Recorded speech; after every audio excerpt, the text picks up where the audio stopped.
Good morning. Welcome to my channel. My name is Christy. If you watched my first one, welcome to my second one. So this one is how I chose my sperm donor. A lot of people ask those questions, and I love sharing them. So first off, choosing a sperm bank is another thing that people struggle with. It was really pretty easy for me. So originally I got a list of sperm banks from my fertility clinic. And so I started searching through them. Also word of mouth. There's a couple other people that had looked into sperm donation and stuff, buying sperm, not donating. And so I kind of used what they told me and went from there. And so my top one was California Cryo Sperm Bank and Zytec. So I ended up with Zytec, and it was a very, very easy choice for me. So it was really important for me. It's not for everybody, because I have talked to people who didn't care what the donor looked like. To me, that was kind of important. And so Zytec does have adult and baby pictures. A lot of them have baby pictures, and you don't get to see adults. And I'm like, I want both. So Zytec did. And you do, so when you first sign up, you get a month free. So you can see everything in their profile, which is nice. And so I kind of cheated the system with Zytec, and every month I would just put in a new email. So I never once paid for a subscription, which was pretty awesome. So that is why I chose that sperm bank specifically, was I continued to change my email. They did have a huge bank as well, and the pictures. So now how I actually chose my sperm donor. At first I did a lot of research, and one of the things that I read was try to choose a donor that does have commonalities of you, race-wise, hobbies, things like that. So that kind of threw out like an Asian donor would not be an option for me. And it was mainly because when I was reading about the identity of a child that uses a sperm donor, it's really hard for some of the kids to relate to the donor or the other side of the family if they don't have. So if I would have done an Asian, let's just say Japanese, if I would have done a Japanese donor, I don't have anybody in my family is Japanese. And so he or she would have been the only person that with the Japanese culture looks Japanese, all of that. And so they say it's just harder for children to identify. They definitely have like a little bit more feeling kind of not a part of the family sometimes that I read. So for me, it was important that I wanted my child to obviously have the best life. I'm sure when he's older, finding out that he doesn't, really understanding he doesn't have a father and all of that stuff, it could be hard for him. And I wanted everything to be as least difficult for him and give him the best opportunity for happiness in the future. So I knew I was going to do, I myself am Hispanic, Spanish, and then like German, Irish, English, and then a bunch of other things. So I decided I was just going to go, because I look primarily like white. I don't know. Maybe Hispanic sometimes. I don't know. So I was like, I'm going to look at both of those. There wasn't a lot of Hispanics or Mexicans or anything in the Zytec world that at the time when I was searching. So then I was like, okay, I'm going to do white. So that is how I figured that out. And so I would just put like those boxes when I was searching my donor. So that was how I chose that aspect of it. I was also CMV negative, and so my clinic said if you're CMV negative, they highly recommend a CMV negative donor as well. You have a really small chance of when you're pregnant to become CMV positive if you have a CMV positive donor. It's like while you're pregnant. And I believe that leads to deafness of a child. So, I mean, it potentially can. So I was like, okay, CMV negative. And believe it or not, there's a lot of CMV positive donors, not negative. Because I want to say like 75% of the population around 18 are already CMV positive. So I have no idea how I'm still negative, working in the medical field too. So, anyways, so there was that. I didn't really care about blood type or anything, because, like, whatever, I can do the Rogan shot, or if I needed to while I was pregnant, but so that wasn't an option for me. I didn't really care. So obviously, next thing, picked my race. Now pictures. Pictures were big to me. Like, if don't think this person's cute or attractive, why would I want to use him? I mean, yes, that could be a little bad on my part, but that's just how I was, and that's just what I wanted. So I looked it through, and I would put him in my favorite pile. So all the guys that I see be negative, white guys that I thought were cute, would start banking them in my favorite pile. So then after I got a handful of those, I would really start. Next thing for me was I want to read their profile. That eliminated a lot, believe it or not. Like, one guy was super attractive, but his profile was like literally gym, work, repeat. Like, that's all he wrote. And I'm like, that doesn't tell me anything about you. He was a dentist, and his sperm would sell out like pretty fast because he was very attractive. But I was like, absolutely, for me, that personality, gym, work, repeat, nope, gone. So I would literally just eliminate based on that. So I want to say at that point, I probably had about 10 that I really liked based on ethnicity, looks, and now what he wrote about. So then I would go into another thing that I thought would be pretty awesome is if I was the sperm donor's age and we were in college together, would I be able to meet him potentially? So I was, medical. I did all science courses. I was a science major in undergrad. So that wasn't a qualification. Like, if he wasn't a science major, it wasn't like, no. But I do have quite a lot of education behind my belt. So that was important to me too.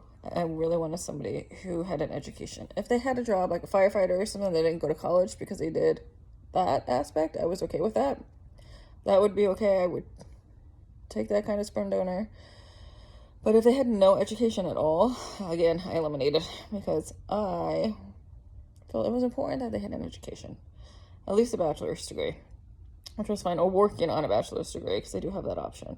So again, I weeded a lot of people out just by filtering that. So I filtered white, they needed an education, CMV negative.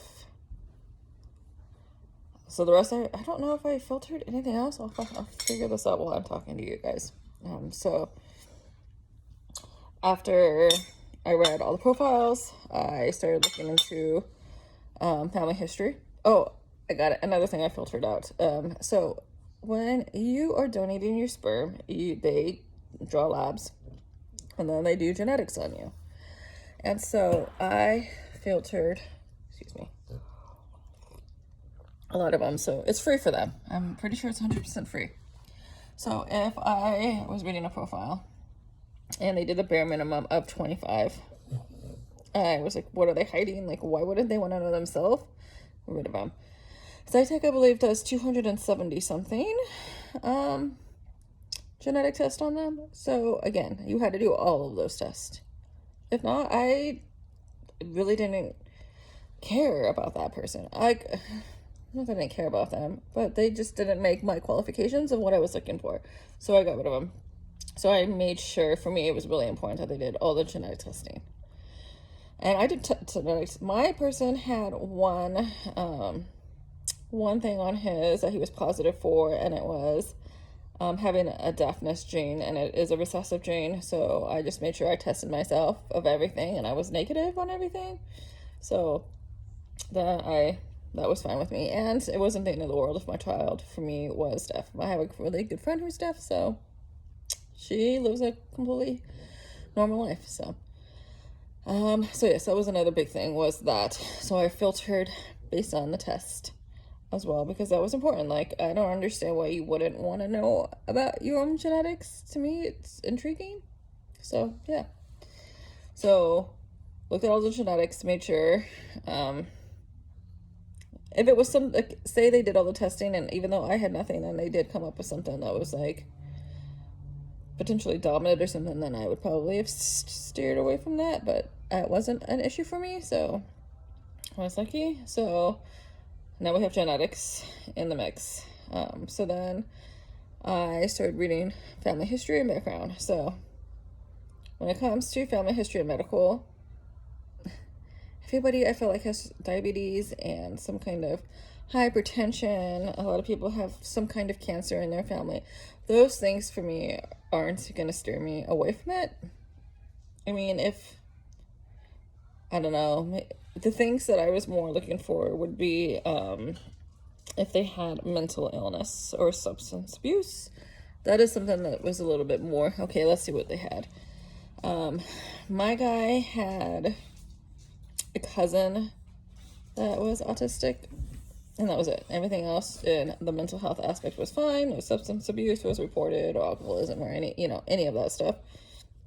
I think somebody like had cancer, and there was a couple like asthmatics or things like that. Those were all for me. Like, everybody has a lot of that in their family, so didn't really steer me away. So, but I did eliminate some of them.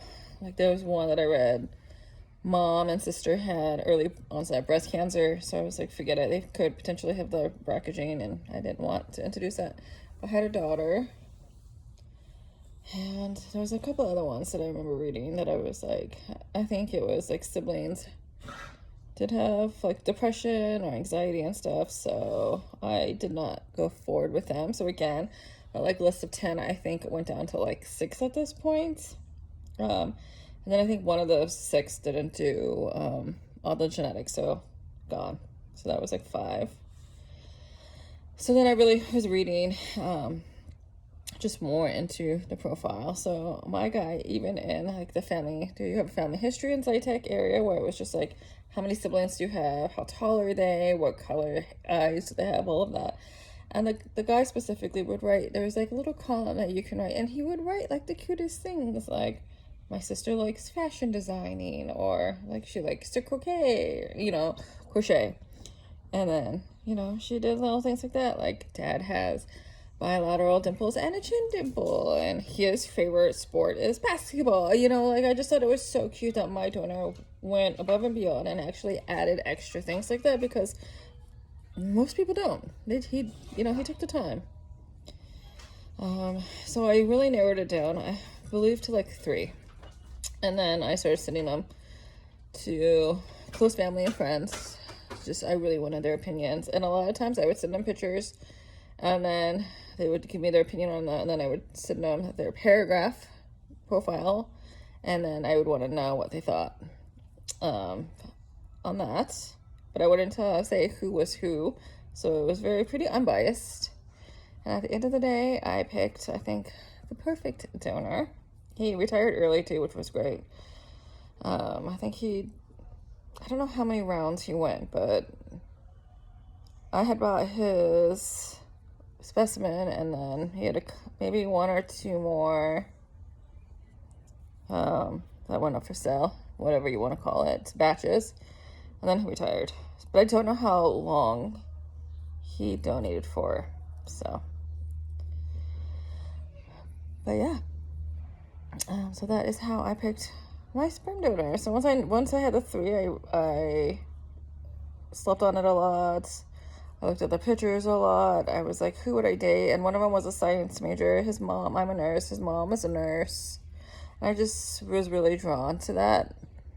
And he was awesome. Like, his hero was somebody in the medical field. And I just like everything about his profile. I was like, this guy's personality is great. So I picked it based on that and eliminated it based on the other categories. Yeah, I only bought 1 vial. I knew I was going to do IVF. And so my clinic was like, well, we'll start with 1 vial and go from there. My clinic, if you do IVF, they use the entire vial. So once you do 1 round, if you were going to do another round, you would need another vial. So I do recommend, if you really want a sibling set, or you think you may have any kind of issue, buy at least 2 or 3.